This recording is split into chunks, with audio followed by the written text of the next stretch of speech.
A very sedate trading session, much like yesterday. We just lingered around in a 30 to 50 odd point band from the highs to the lows of the day. In fact, at one point in time, it almost seemed like we're going to perhaps even reach that 15,700 level, but managed to defend that mark once again. The Nifty has been trying that mark and testing it time and again, but for now we've managed to withhold 15,700, with 15,900 on the upside as well being a tough resistance zone. The Nifty has been really moving around in this 200 point band and slowly grinding lower. So let's see how the next few days pan out. A breach of 15,700 of course is going to be very critical for the index. Similar was the state for the broad end of the market as well. Much unlike the last few days, today they too were sedate. While we did flicker in and out of the green to the red many a times in today's trading session, we finally settled with 76 stocks standing to the declines and the hands in favor of the advances, although by a slim margin.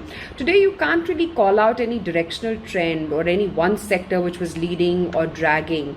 The biggest gainer today was DRL, that was up 3%, but the next one was only Hindalco with a 1.6% gain.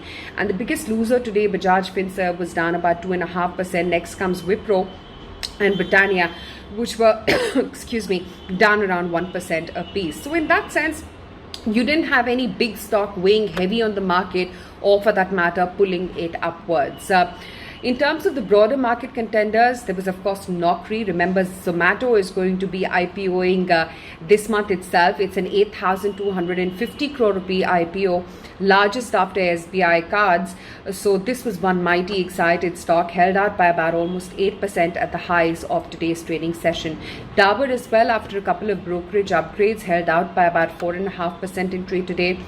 We were chatting about the strength in specialty chemicals, was a big buoyant mover in yesterday's session as well. And today too, that stock held out by about almost 4%. BEL being the other strong contender today, a 4% traction coming in. And then Dr. Reddy's, like I mentioned as well, held out quite smartly. In focus, of course, were the motor numbers as well, the sales data coming in for the month of June. And some of these auto stocks were buoyant. Bajaj Auto, for instance, held out by about 1.5%. M&M, Hero Motocorp, Maruti, Tata Motors as well managed to close in with mild gains for themselves. On the losing side then, Idea, once again a big crack coming in the stock, 9.5% cut coming in on the futures, and once again the stock has gone and drifted below the 10 rupee per share count. You also had PFC, REC, the big movers from yesterday. They have pretty much undone all of their yesterday's gains. PFC closed in a good 3.6% low on the futures, and similar was the state for an REC as well, which closed lower by about 2%. SAIL, Bajaj Finserv, like I already mentioned,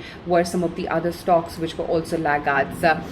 We're of course kickstarting the second half of the calendar year officially with the trading session today, and a lot of important parameters. Like I mentioned, 11 IPOs are in the pipeline for the month of July as opposed to 5 for the month of June. You'll also have the Q1 results, the impact of the second wave, the commentary from the managements, which is going to be very important in the second half.